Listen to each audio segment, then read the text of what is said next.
Here's the solar eclipse energy in under 3 minutes. Let's go. We have a solar eclipse, which is basically a special new moon. Why is it special? It's because the moon and the sun is aligning with the earth, so much so that the moon, it looks like from Earth's perspective that the moon is blocking the sun. So this is a time for us to kind of relax and chill, not a time for manifesting, not a time for overexerting ourselves, a time for us to reflect, kind of align ourselves and be ready for this new change that's about to come. The thing is that the solar eclipse is, again, a special new moon. So this is touching on new beginnings.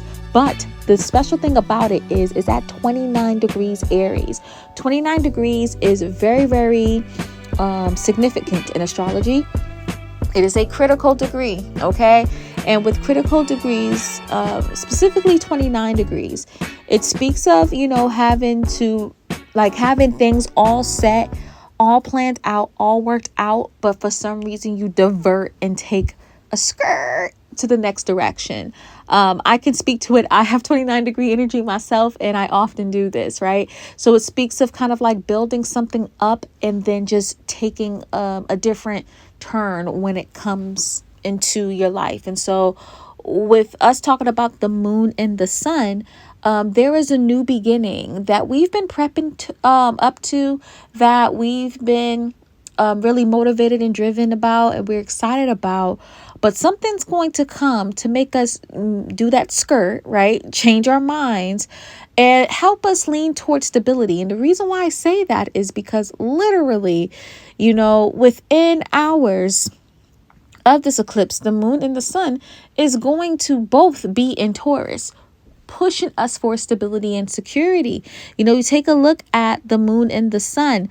They are at, they're going to be exact around 29 degrees and 49 minutes.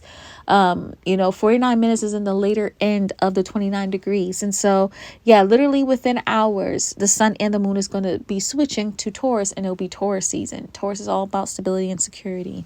But another thing that tells me about this is that, the sun and the moon is making an applying square to Pluto. Something is definitely going to be coming through, changing us.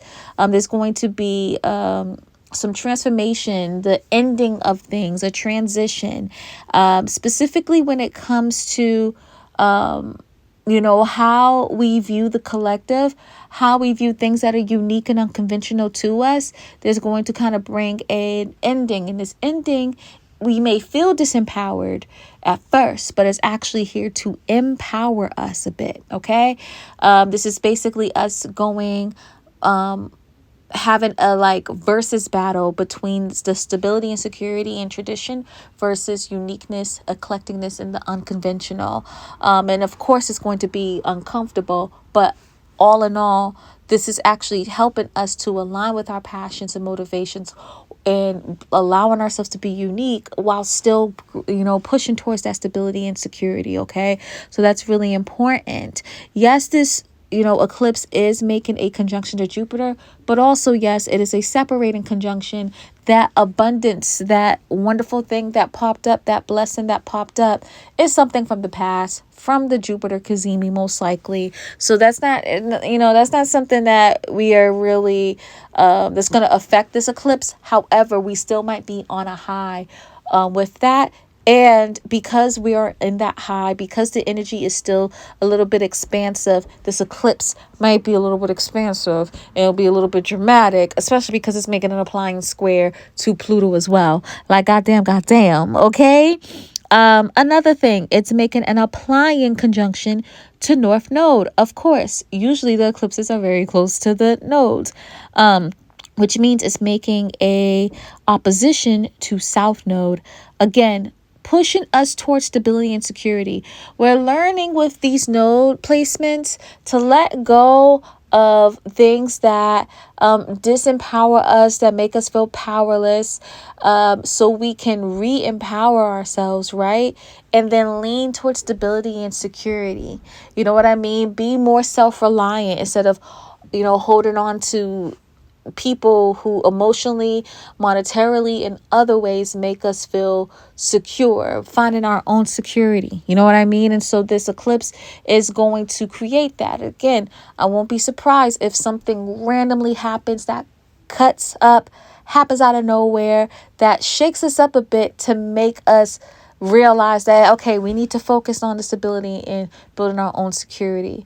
You know what I mean? Especially because, again, to bring up Pluto is at a critical degree itself. 0 is a critical degree as well, and it speaks of new beginnings. And so this is pushing us for that new beginning. Okay. Is there anything else that I'm missing? I don't think so. Well, this eclipse is also making a, oh no, technically no, that's not it either. It's making a sextile to, an applying sextile to Saturn. So this is all for stability and security. We're going to be learning to have a little bit more authority and control over our the unknown. So our imagination, our manifestations, our wishes, our dreams, our aspirations, and anything that's unknown. So we're going to learn to do that, right? So I feel like this eclipse is telling us that, hey, we are going to have a skirt moment, but this is not saying that the dream is dead. We just need to apply a little bit more stability and security to keep this going. So again, this is not meant to disempower us. This is actually meant to empower us, but do it right. You know what I'm saying? Just do it right. So that's what I have to say. This is most likely more than 3 minutes, but whatever. Y'all gonna like it anyway.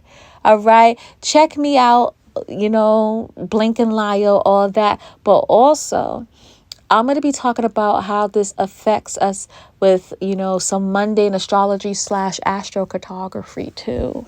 So, follow, like, and all that shit so you can see what's going to happen. Okay.